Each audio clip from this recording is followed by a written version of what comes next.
E agora no Jornal Brasil Atual nós vamos conversar com o professor de Relações Internacionais da Universidade do Estado do Rio de Janeiro, a UERJ, o professor Williams Gonçalves. Muito bom dia, professor. Seja bem-vindo aqui ao Jornal Brasil Atual. Tudo bem? Bom dia, Rafael. Tudo bem, muito obrigado. Vamos conversar com o professor William sobre a relação do governo Lula com os vizinhos sul-americanos, as situações tensas que, mais uma vez, acontecem aqui na América do Sul. E já vamos ter aí um trabalho adicional para o embaixador Mauro Vieira, que foi indicado na última sexta-feira por Lula para ser o futuro ministro de Relações Exteriores. Professor Williams, vamos começar falando do Peru. Como é que o senhor está avaliando essas tensões, essa situação de golpe? Como é que o senhor está percebendo o encaminhamento dessa questão no nosso vizinho aqui da Sul-América? O Peru é a versão mais extremada da crise por que passa a América Latina hoje. É mais extremada em virtude do passado de instabilidade e também da estrutura da sociedade peruana, né? De uma elite branca, descendente de espanhóis, dos mestiços e dos povos originários. Né?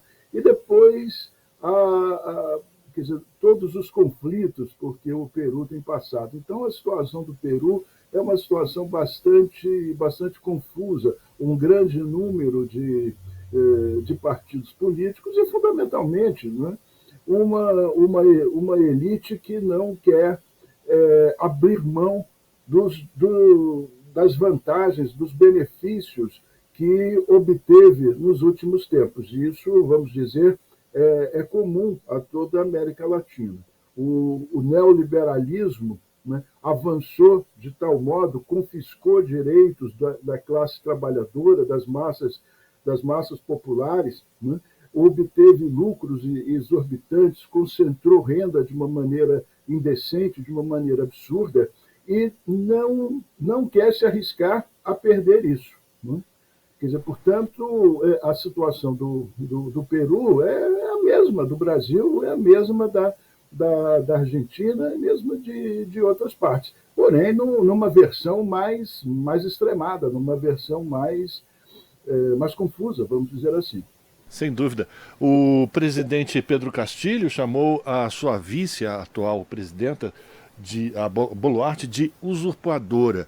Existe uma outra questão também, professor Williams, que eu queria a sua avaliação. O Peru também vem, nos últimos anos, vivendo uma versão local do que a gente pode chamar de lavajatismo, né?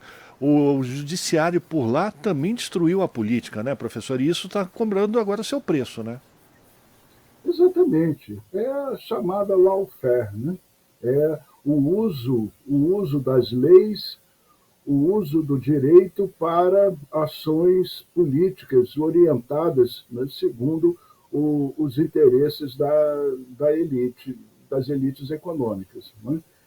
Portanto, isso aconteceu no Brasil, isso está acontecendo na Argentina, isso está acontecendo no Peru. Né? Um sistema jurídico de natureza conservadora e militante, assumindo praticamente o lugar dos partidos políticos, com a vantagem, claro, de tratar das leis e comandar todo o sistema de repressão. O senhor falou da Argentina, a condenação da Cristina Kirchner também é uma situação que aumenta a tensão na Argentina, uma situação que já está complicada do ponto de vista econômico, e essa condenação pela justiça argentina também aumenta essa tensão, né, professor? Sim, porque a Cristina Kirchner ela assumiu um lugar na política argentina equivalente ao lugar ocupado pelo presidente eleito no Brasil, o Lula. Né? Ela é a grande figura ícone do peronismo, né? Do partido que se identifica com a causa das camadas populares. Portanto, ela tem sido o alvo desse ativismo jurídico. Acabaram de condená-la, né? Embora ela tenha direito a todos os recursos, a sentença não é definitiva, mas, seja como for, acabaram de condená-la a 6 anos, adicionando a proibição perpétua dela participar do jogo político. E lá como cá, não há nenhuma prova material, né, que sustentem as acusações que são feitas a ela, né? Tudo parte de suposições, de ilações.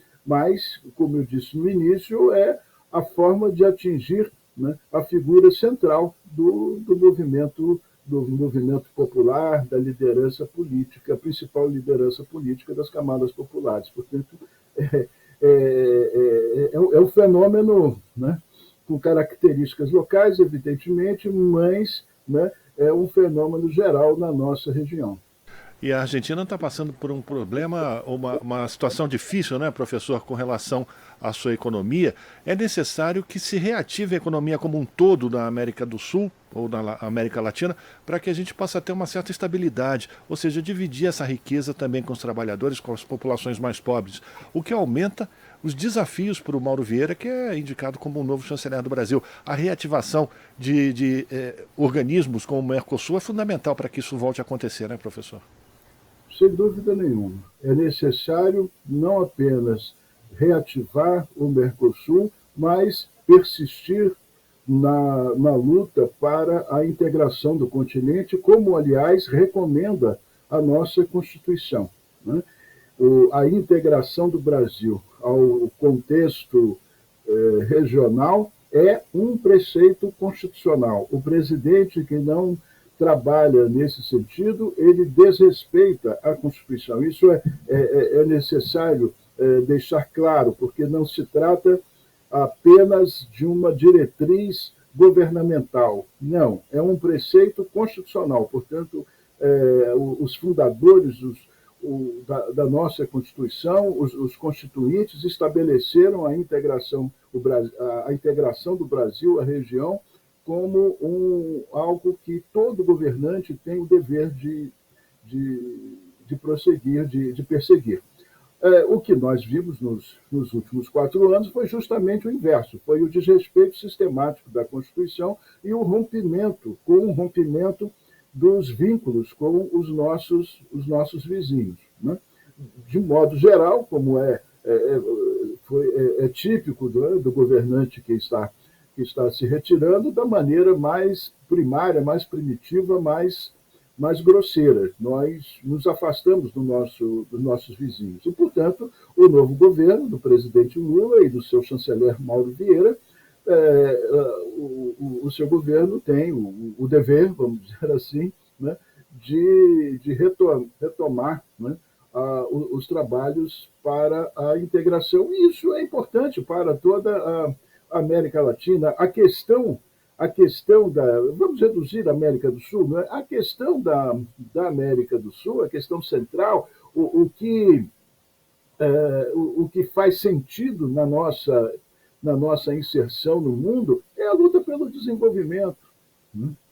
É a superação dessa desigualdade absurda que nós temos, é a fome. Isso tem que ser superado, e tem que ser superado pelo desenvolvimento, pela industrialização, pela geração de empregos, pelo aumento e distribuição da renda para uma sociedade mais igualitária, mais estável, com melhores perspectivas, né? E isso, nos dias que correm, à altura que nós chegamos no processo histórico, só pode ser feito mediante a integração regional. Não alcançaremos isso solitariamente, ou não alcançaremos isso, o desenvolvimento, em detrimento dos nossos vizinhos. Não, só alcançaremos isso em cooperação com os nossos vizinhos. E o Brasil é, naturalmente, o líder desse processo. Temos a maior economia, né? Temos a maior extensão territorial, a maior população, né? O maior mercado potencial, e, portanto, o Brasil tem que ser o epicentro desse movimento. Então, o presidente Lula está absolutamente convencido disso, né? E eu acredito que o nosso chanceler trabalhará nesse sentido. Há muito o que fazer, né? Porque a destruição não foi pouca. Portanto, há muito o que fazer, mas acredito que ele dará conta desse recado. A gente está conversando com o professor de Relações Internacionais da Universidade do Estado do Rio de Janeiro, a UERJ, professor Williams Gonçalves.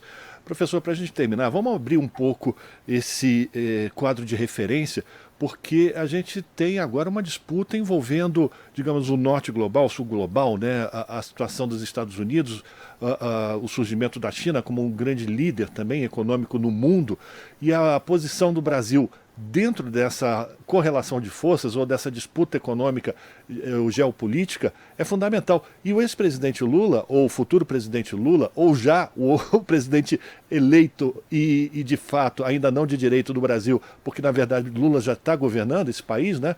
Ele tem esse papel e a possibilidade de colocar o Brasil não como um ator lateral, um coadjuvante, mas um ator que possa, inclusive, dirigir quais são os caminhos para essa nova economia mundial, não?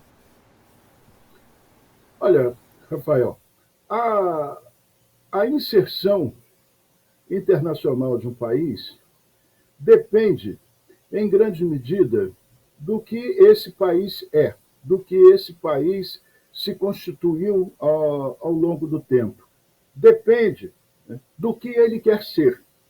Depende do consenso das suas elites, né, a respeito do que ele quer ser no sistema internacional. E depende de como ele é visto, como ele é percebido pelas grandes potências, como ele entra no cálculo estratégico das grandes potências. E, nesse sentido, o Brasil é muito importante.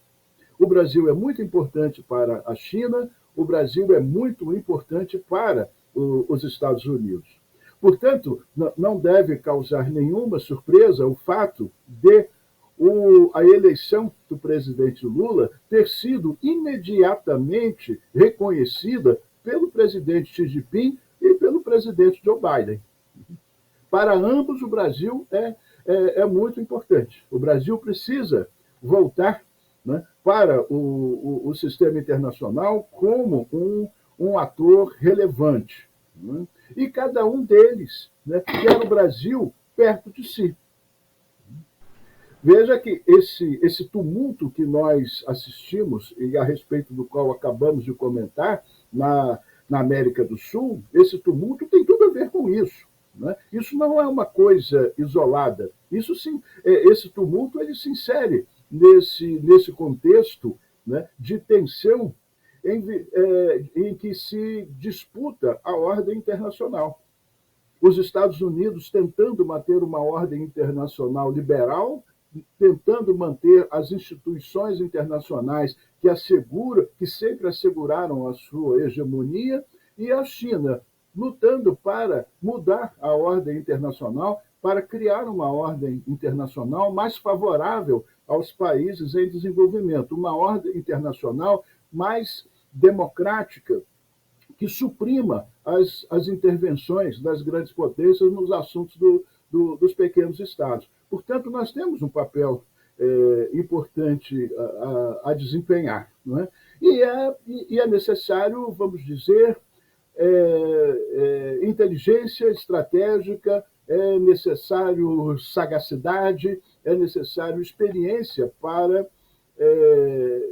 lidar com isso. Né? Não podemos nos tornar um satélite chinês, né? Bem como não podemos voltar a ser um satélite norte-americano. Temos que nos aproveitar desse